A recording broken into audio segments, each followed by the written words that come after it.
하는 제목으로 오늘 새벽 하나님의 말씀을 전하려고 합니다.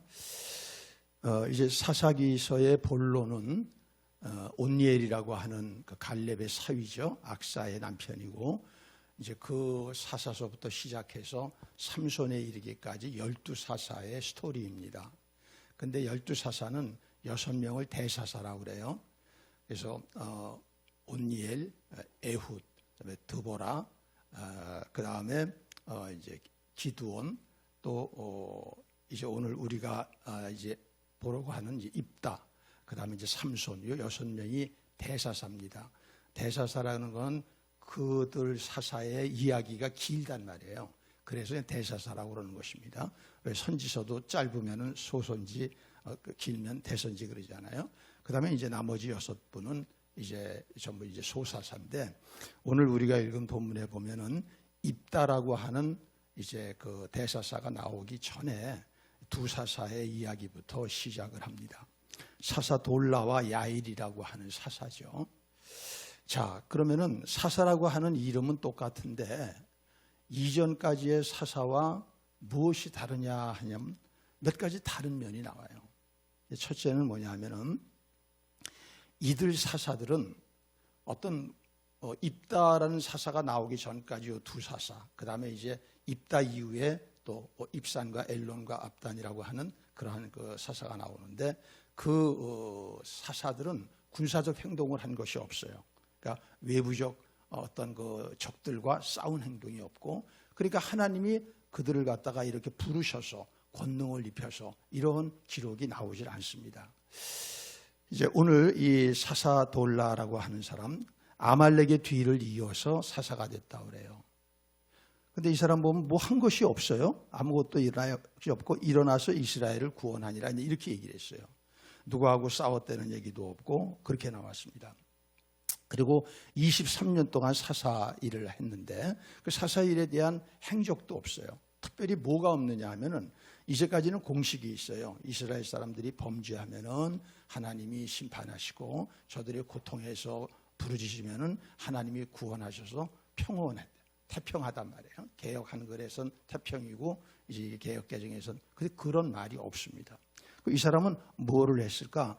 그 아비멜렉의 뒤를 이어서라고 하는 그 구절이 하나의 힌트예요. 자, 아비멜렉이 어떤 일을 했어요?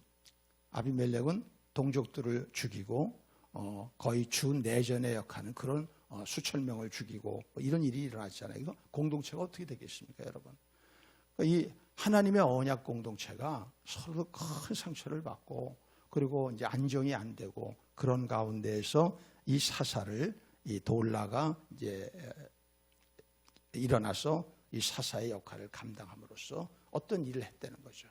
여기 학자들은 이 추측을 어떻게 생각하냐면 일단 내부가 엉망진창인데 외부하고 뭐하고 있어요? 안정하는 일을 하는 것이죠.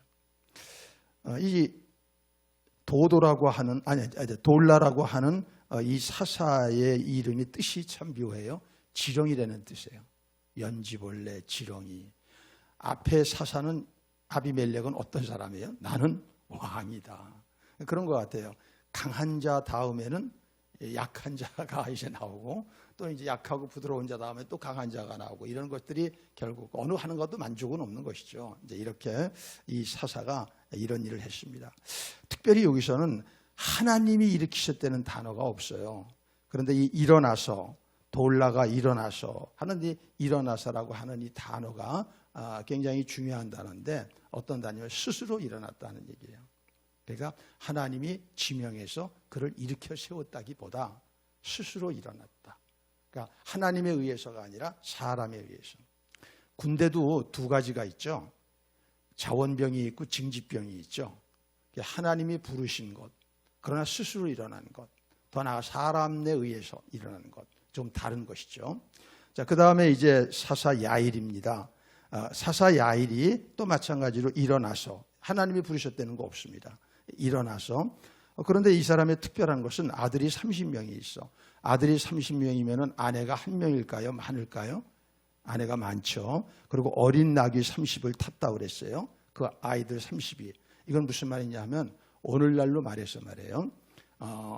이 야엘이라고 하는 사사의 자녀들 30명이 페라리를 타고 또 스포츠카를 타고 이랬다는 얘기입니다. 왜 그러냐? 나귀가 당시에 이게 벤츠거든요.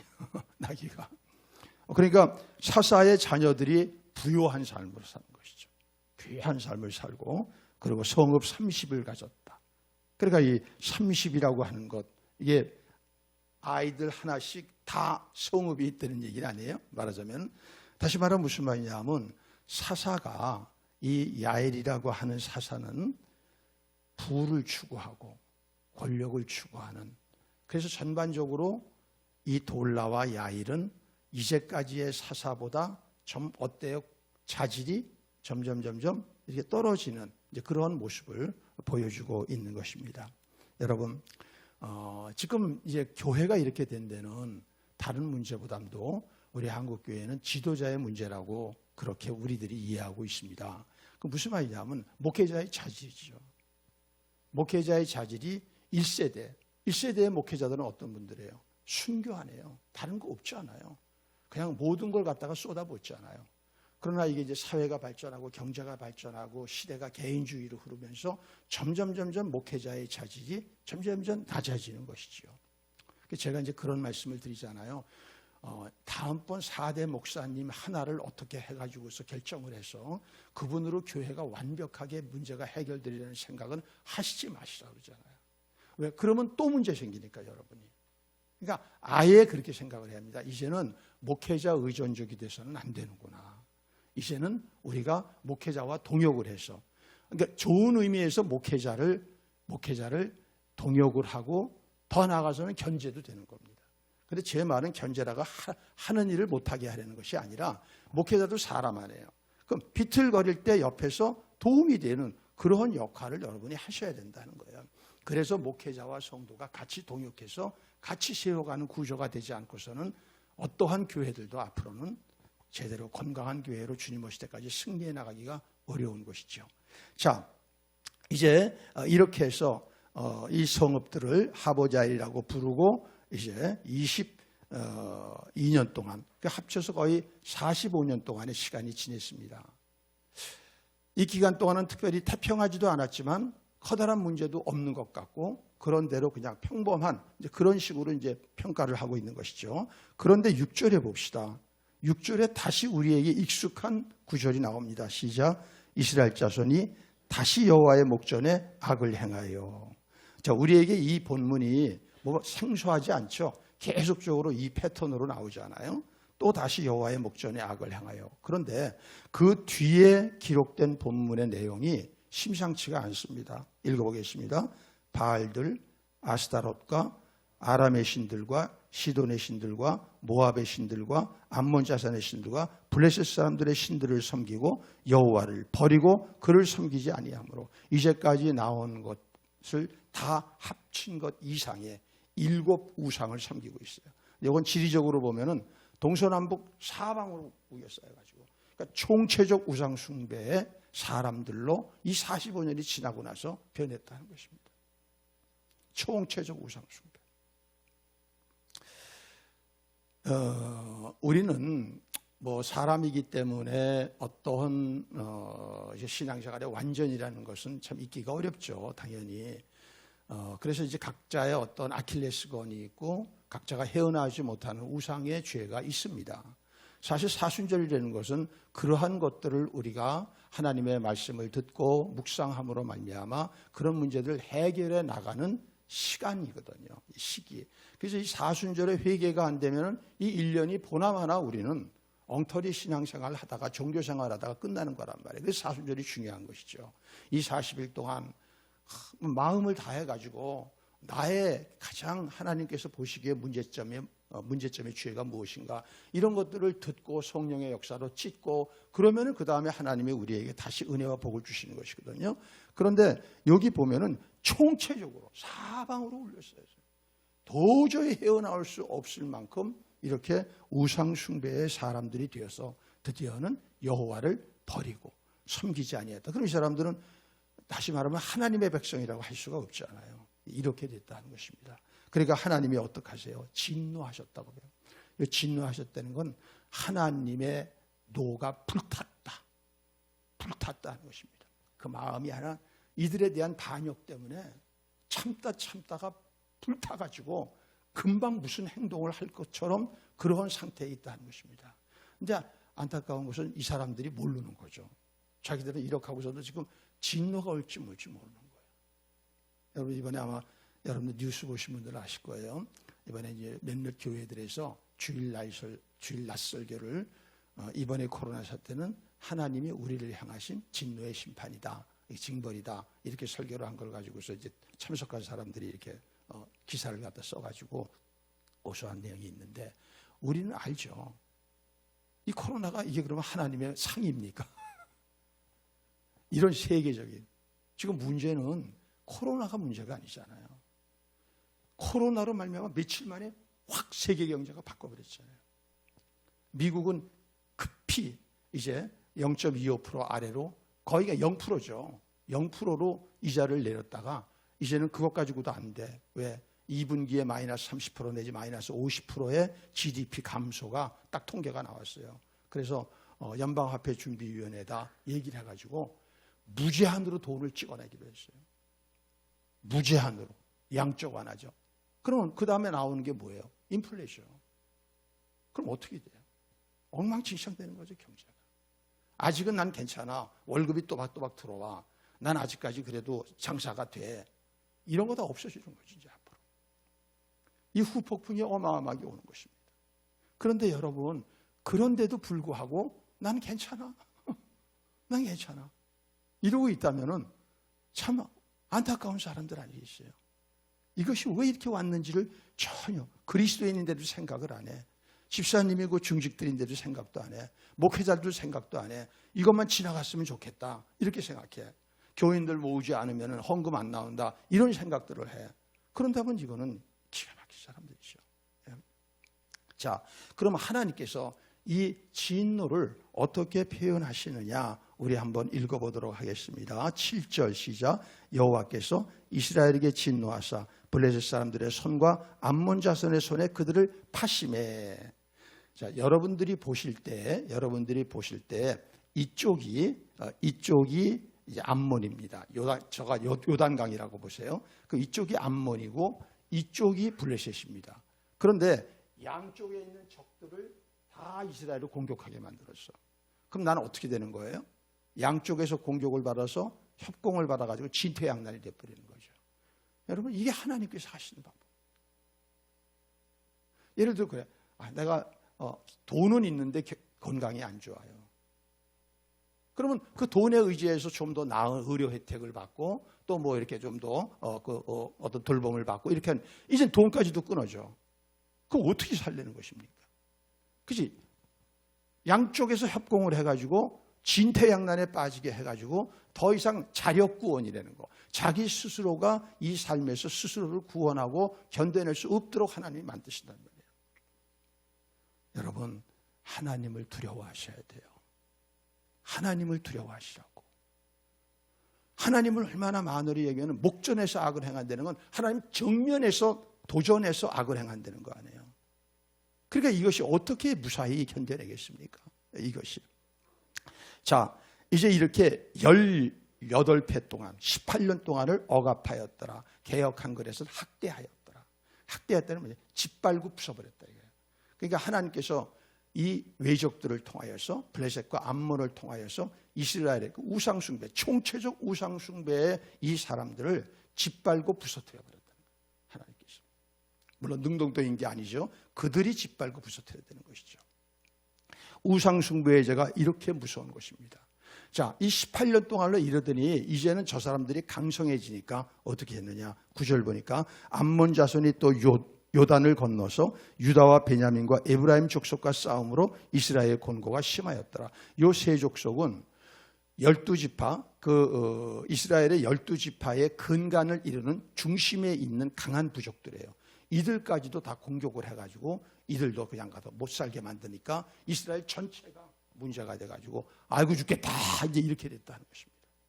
그러니까 주력 부대를 주력 그 지파를 갖다 다 공격을 해가지고 거기까지도 이들이 점점 강해지니까 이렇게 되는 것입니다. 여러분 그렇죠. 오늘도 여러분 우리가 약해지면은 누가 강해지냐? 마귀가 강해지죠. 그럼 이제까지 여러분들의 가정을 지켰던 것이 여러분이 강해서 지킨 게 아니거든요. 여러분의 자녀를 지킨 게 여러분이 강해서가 아니잖아요. 근데 여러분들이 우상 숭배하고 그러면 다 뚫려버리는 거죠. 가정이 흔들려버리고 자녀들이 흔들려버리고 경제가 흔들려버리고 엉망진창이 되는 게 그게 지금 앞에 남은 이 나라 이민족과 세계의 모습입니다. 그것이. 절대 우리는 현상을 보시면 안 돼요. 제가 지금 30년 동안 이제 목회가 이제 31년째 들어가는데 30년 동안 제가 나온 결론은 뭐냐면 참 성도들은 못 보는구나. 너무 못 보는구나. 그럼 이렇게 얘기하는 저 자신도 마찬가지예요. 저도 못 보는구나. 보는 것은 내 눈으로 보는 게 아니라 하나님이 우리의 눈을 열어주셔야지만 보는 겁니다. 그러나 우상숭배자에게는 눈이 감겨버리는 겁니다. 우상숭배에서 빠져나왔을 때, 우상숭배를 깨트려버렸을 때 우리의 시만이 열려서 마음이 청결해져서 하나님을 보게 되는 것입니다. 이번 사순절이 여러분과 저에게 그런 사순절이 돼야 되지 않겠습니까? 그냥 무조건 참석했다 가. 그러고선 당해버려. 지난번 금융위기 때와 어쩌면 외환위기 때를 합한 것보다 이번의 위기가 더 크다 그러잖아요. 어떻게 살아오려고 그래요? 어떻게? 그 수도 없이 지나간 수년 동안 대비해야 됩니다. 요셉의 흉년을 대비해야 됩니다. 준비해야 됩니다. 수도 없이 외쳤지만 마이동풍하네요. 그 좋은 시간들을 다 낭비해버렸잖아요. 오히려 마지막이 돼가지고 이 기회를 놓치면 안 된다. 30대들 40대들 젊은 사람들이 지금 빚을 내가지고 집을 다 샀어요. 이 사람들에게 일어날 건 비극밖에 없는 거죠. 이제 앞으로 그 이자를 어떻게 감당할 것이고 집값은 하락할 것인데, 그러니까 하나님이 꼼짝 못하게 만드시는 겁니다. 그렇죠? 이제 이 정도가 됐습니다. 이 정도가 되니까 드디어 뭐냐, 이제 부르짖기 시작합니다. 10절 시작. 이스라엘 자손이 여호와께 부르짖어 이르되 우리가 우리 하나님을 버리고 바알들을 섬기므로 주께 범죄하였나이다. 그랬더니 하나님이 이 얘기를 들으시고 뭐라 그러냐면, 이제까지 내가 모든 7 족속들의 공격에서 너희들을 여태까지 다 구원했었다. 그런데 너희들은 또 범죄했다는 것입니다.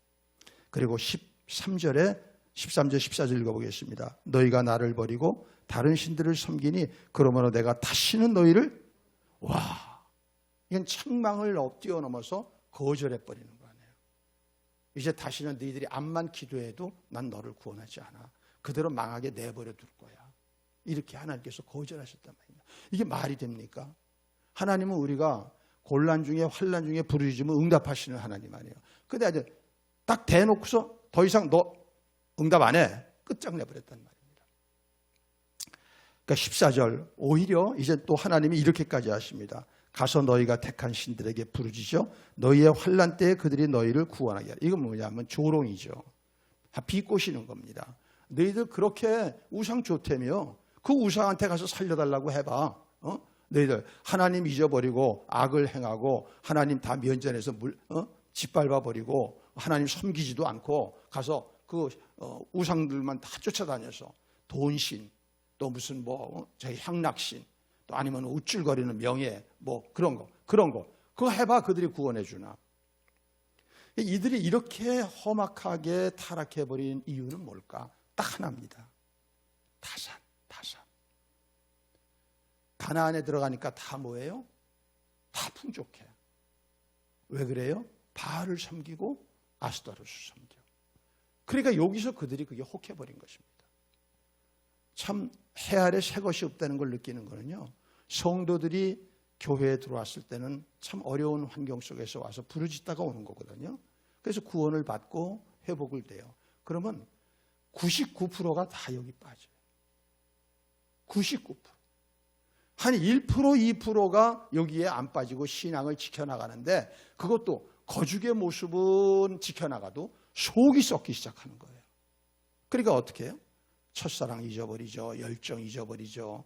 보이지 않는데 슬금슬금 타협하죠. 그리고 또다시 어려움에 빠져요. 이게 다 우리 교회 안에 다 그 얘기 아닙니까, 여러분? 사랑하는 성도 여러분, 우리는 이것을 이번 사순절 기간 동안에 사사기를 통해서 보고 배웠다면은 우리는 앞으로도 이 코로나가 해결되고 또 경제가 몇 년 동안 어려웠다가 이제 또 풀려나겠죠. 그래도 주님 오실 때까지 변질되지 않는 여러분과 제가 될 수 있기를 주의 이름으로 축복합니다. 그분만이 구원해 주실 거니까. 그분이 아니고선 절대 여러분이 부르짖고 자해를 하고 별짓을 다 해도 하나님이 끝장내버리실 거니까. 자, 이제 이렇게 하나님께서 하시니까 이 사람들이 이제까지 없던 행동을 합니다. 15절 보겠습니다. 이스라엘 자손이 여호와께 여쭈되 우리가 범죄하였사오니 주께서 보시기에 좋은 대로 우리에게 행하시려니와 오직 주께 구하옵나니 오늘 우리를 건져내옵소서. 자기들의 범죄를 시인하며 하나님 좋습니다. 하나님 그렇게 하는 것도 좋습니다. 그러면서도 이 문제만은 좀 해결해 달라고 이제 간청하기 시작하는 것이죠. 16절 보십시다. 자기 가운데서 이방신들을 제하여버리고 여호와를 섬기매 드디어 그 우상을 버려버렸다. 그리고 여호와를 섬겼다 나왔습니다. 사실 여기 보면은 철저히 회개한 것 같습니다. 그러나 이 회개가 나중에 보면 알지만 진정한 회개가 아닌 것을 알게 되는 것이죠. 그리고서 이제 입다를 통해서 이제 이들을 구원하시는데 암몬의 손에서 우리는 여기서 그러면은 입다가 구원했느냐? 이들이 회개해서 구원했느냐? 이런 질문을 던지게 됩니다. 우리들이 그렇죠? 우리들이 어떤 고난과 환난에 빠져서 기도하다가 하나님이 해결해 주시면 내가 이제 하나님 잘 섬기고 기도 많이 하니까 하나님이 응답해 주셨다. 그게 아니라는 것입니다. 그래서 오늘 16절 맨 끝에 이렇게 해놨어요. 여호와께서 이스라엘의 곤고로 말미암아 마음에 근심하시느라. 이건 무슨 말이냐면은 이스라엘이 이렇게 18년 동안 학대를 당하고 그리고 이들이 더 이상 견딜 수가 없어서 몸부림치는 그 모습을 보시면서 하나님이 분노하시고 책망하시고 거절하시면서도 그걸 참아 볼 수 없는 하나님의 마음이 너무 아프고 애타고 그걸 그 비참한 모습에 견딜 수가 없게 되셨다는 것입니다. 이것 때문에 이제 입다가 이제 암몬 자손을 이기게 되는 것인데 여러분 이거 이제 내일부터 할 건데 우리는 이거 한 가지를 배워야 되는 거죠. 우리의 의 때문에 하나님이 우리의 어려움을 건져주시는 것이 아니라 하나님이 우리를 불쌍히 보시는 긍휼 때문에 우리를 포기하셨다가 또 일으키셔서 또다시 우리를 붙잡아 주시고 이것이 반복된다는 것입니다. 그러면 이 방법을 계속 써먹으면 되겠어요? 안 되겠어요? 이건 쓰면 안 되는 거죠. 더 나아가서 신약시대에 오면은 이 근심이라는 단어를 하나님과 연계해서 쓸 때 아주 심각한 얘기가 하나 있습니다. 에베소서 4장 30절입니다. 같이 읽습니다. 하나님의 성령을 근심하게 하지 말라. 그 안에서 너희가 구원의 날까지 인치심을 받았느니라. 바울은 30절 그대로요. 바울은 에베소 교회에다가 얘기를 합니다. 하나님 근심시키지 마. 그게 얼마나 중요한 줄 아니? 그 성령이 구원의 보증이야. 지옥 가지 않는 구원의 보증이 성령이야. 그래서 구원의 날까지 인치심이 뭐냐? 보증했다는 것입니다. 이것이 위태로워지는 거야, 이 사람들아. 지금 이 얘기하는 것입니다. 왜? 그들이 계속 범죄하니까. 이 안에 하나님을 모셔놓고 하나님을 근심하도록 이런 악을 행하고 못된 짓을 행하고 계속적으로 하는 거예요. 이게 오늘날 그런 교회 안에는 어떻게 이루어지냐? 신약시대에는 지금은 블레셋이 있고 암몬이 있는 건 아니죠. 지금 이제 그 이후가 31절에 나옵니다. 시작. 31절. 방송실 31절. 시작. 너희는 모든 악독과 노함과 분냄과 떠드는 것과 비방하는 것을 모든 악의와 함께 버리고 32절. 서로 친절하게 하며 불쌍히 여기며 서로 용서하기를 하나님의 그리스도 안에서 너희를 용서하심 같이 하라. 자, 31절, 32절이 31절은 부정, 32절은 긍정 아니에요. 그러면 이것이 지금 바깥의 문제에 대해서 얘기하는 거예요? 안에 대한 문제를 얘기하는 거예요. 안에 대한 문제. 자, 이스라엘이 이 아비멜렉, 그러니까 기드온서부터죠. 그러니까 타락은 기드온서부터 사사들이 타락하기 시작했는데 이때부터 생기는 문제가 외부의 적과의 싸움이 아니라 내부의 적과의 싸움이 돼버린 거예요. 내분이 일어나고 내부의 분열이. 하나님은 공동체 내부의 다툼과 분열을 심각하게 보시는 것이죠. 성령을 근심하게 하시는 것이죠. 구원의 문제까지도 이것이 문제를 일으킬 수 있다는 경고를 하고 있는 것입니다. 이러면서 이제 보면은 결국 이스라엘은 내전에 휘말리게 돼요. 입다의 경우에는 에브라임, 마지막에는 베냐민 지파와 유다 지파의 또 전쟁, 그리고 결국은 끝맞게 되는 것입니다. 공동체 안의 내부는 공동체의 끝장이 가까워왔다는 경고입니다. 사랑하는 성도 여러분, 주님 오실 때까지 교회 안에 다툼과 분열과 어떤 권력을 위해서 엉뚱한 행동들을 하지 마시기 바랍니다. 왜? 그것은 하나님을 근심시켜드리고 오늘 하나님이 이제까지와는 다른 패턴으로 이스라엘을 대하기 시작하시는 이런 어려운 형국으로 가는 관문입니다. 기도하십시다. 우리 하나님 기도하세요. 여러분, 우리가 지금 해야 될 것은 딴 거 아닙니다. 회개입니다. 회개가 무슨 효력이 있냐고요? 그러면 여러분, 회개하지 않고 어떻게 이 어려운 문제들을 여러분의 힘으로 해결합니까? 오늘 뭔가 조금 여러분이 여유롭습니까? 아직도 내가 건강은 요만큼은 견딜 수 있습니까? 돈은 요만큼은 내가 매달 얼마를 받고 쓸 수 있습니까? 지금 매달 월급이 몇백만 원씩 들어옵니까? 그까짓 건 아무 소용이 없다는 것입니다. 그게 다 무력화되는 날이 온다는 것입니다. 왜? 여호와 목전에 악을 행하니까, 우상 숭배를 버리지 않으니까. 지도자들을 의뢰하지 마세요. 의지하지 마세요. 지도자들은 최선을 다하고 목숨을 걸어야 되지만 지도자들의 자질이 점점 떨어질 수밖에 없는 거예요. 앞으로는 사회가 그런데, 그물에서 그런 사람이 나오는 건데, 그렇기 때문에 이제는 우리 각자가 자신의 영혼을 책임지는 그런 사람들이 돼야 되는 것입니다. 우리 통성으로 주의 이름 부르며, 주님, 오늘 내가 그런 사람입니다. 오늘 내가 또 여호와의 목전에 악을 행하는 사람입니다. 성령을 근심시키는 일을 용서하여 주옵시고, 이번에 진정한 회개를 통하여 주님과 화목함을 회복하게 하여 주옵소서. 청결함을 회복하게 하여 주옵소서. 주의 이름 커다랗게 한번 부릅니다. 주여, 하나님, 저희들을 긍휼히 여기시고 불쌍히 여겨주시기를 원합니다. 하나님을 사랑하고 이웃을 사랑하는 것이 우리의 가장 큰 계명임에도 불구하고 우리는 그렇게 살지를 못했습니다. 악을 행하고 우상숭배를 하고, 이것이 더 지나쳐서 이제는 공동체 안에서도 악을 행하고, 공동체 안에서도 다툼과 분열과 악과 시기와 독한 말과, 하나님, 이런 엉망진창의 공동체로 타락해버릴까봐 두렵습니다. 하나님, 이 시간 엎드려서 바라올 건데는 하나님 앞에 무릎을 꿇고 항복하여서 이 진퇴양난의 하나님의 심판에서, 하나님의 징계와 징벌에서 벗어나게 하여 주옵시고, 이제는 하나님의 구원함을 얻고 다시는 동일한 악을 행하지 아니하여 우리 하나님께서 언약 공동체를 새롭게 하시고 언약 공동체를 통하여 영광을 받아주시고 이 안에 하나님의 생명이 지속되는 귀한 축복의 사람들이 되게 하여 주옵소서.